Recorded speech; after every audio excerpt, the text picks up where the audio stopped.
In today's video, I'm going to teach you how to grant editing permission on Cloudflare. By the end, you'll know exactly where to go in your Cloudflare dashboard and how to enable the setting that allows edits to be made.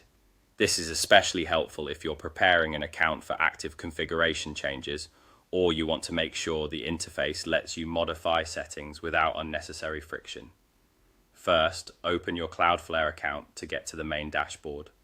Think of this as your control center, where all account level settings live. You don't need anything fancy here, just access to your account so you can reach the place where permissions and preferences are managed. Next, look for the Manage Account option. This is the doorway to your high-level controls. Depending on your layout, you may see it in a top menu, a sidebar, or within an account drop-down.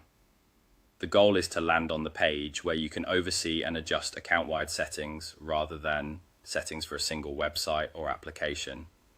If you ever feel lost, glance for the section that clearly references account management rather than zone settings.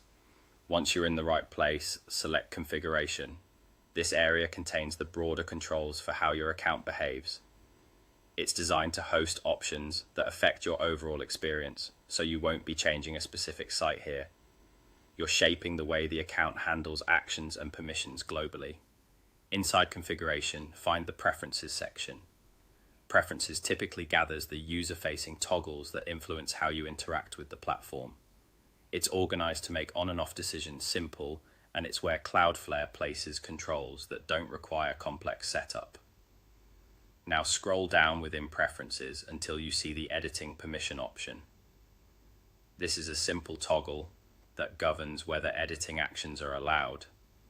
When you toggle editing permission on, you're enabling the ability to make changes where edits are permitted in your account's context.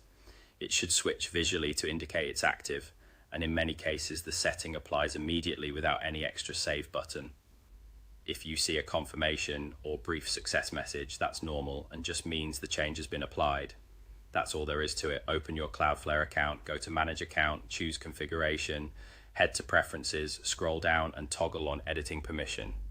If your interface looks slightly different, stay within the Configuration area and the Preferences section. Platform updates may rearrange labels, but the option will remain tied to these controls. With editing permission enabled, you're ready to proceed with your configuration work confidently and efficiently.